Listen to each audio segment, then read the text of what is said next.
Бул Саха Якутиядан келген каталык би ансамблі жаңы эле сахнада бийлеп келишти. Топ 22 баладан турат. Алар Кыргызстанга биринчи рет келишкен. Наристе фестивалына катышуу абдан жакканын айтышат.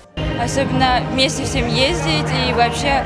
Бизге башка мамлекетке көп болуп чыкканыбыз жакты. Фестивалга катышуу менен биз Кыргызстанды да көрө алдык. Бул жактын аба ырайы, элдеринин меймандостугу жакты. Это танец про то, как мы встречаем людей.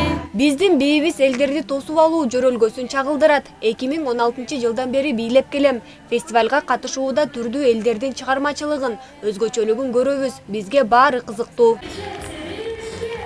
Бишкекте Наристе балдардын фольклордук фестивалы быйыл 3-чү ирет өтүүдө. Ага Казакстан, Россия, Тыва, Монголия, Башкортостан, Саха, Индия жана Кыргызстан болуп 8 өлкөнүн өнөрлүү балдары катышууда. Максат өсүп келе жаткан муундарда өлкөнүн фольклордук мурастарын, маданияттардын көп түрдүүлүгүн урматтоону калыптандыруу. Таланттуу балдардын талантын ачуу максаты.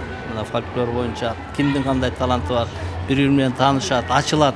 Балдарга биз мүмкүнчүлүк беришибиз керек да, себеби биздин дагы региондорго жүргөн балдар дагы өзүнүн эле региондон, райондордон башка сырт жака чыга алышпайт да. Анан бул ушу международный уровендеги ушундай фестивалдарга катышса, балдар өзүнүн талантын ачышат. Кандай мүмкүнчүлүктөрү, кандай талант бар ушул жерден раскрываться этет, чоң сценага чыгат. Кыргызстандан катышып жаткан тал бий ансамблі Аккайың бийин тартуулашты. Катышуучулар 7-чи, 8-чи, 9-чу класстын окуучулары. Алар угуу мүмкүнчүлүгүнөн ажырагандыктан алдыңкы катарда дайыма бий мугалими кыймылдарды ушинтип көрсөтүп турат.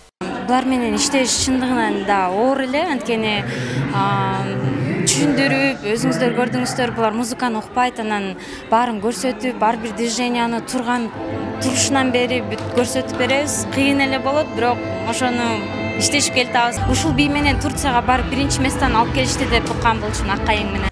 Наристе фестивалы Бишкекте биринчи жолу 2018-жылы өткөн. Быйыл 30-майдан 8-июнга чейин болмокчу. Алкагында чыгармачылык жолугушуулар, концерттер, мастер-класстар, конференция, көргөзмөлөр уюштурулат. Жана жалпы катышуучулар ысык көлгө кыдыруу менен иш-чара жыйынтыкталат. Анара Мамбеткадырова, Элдар Анарбеков, ЛТР, Бишкек.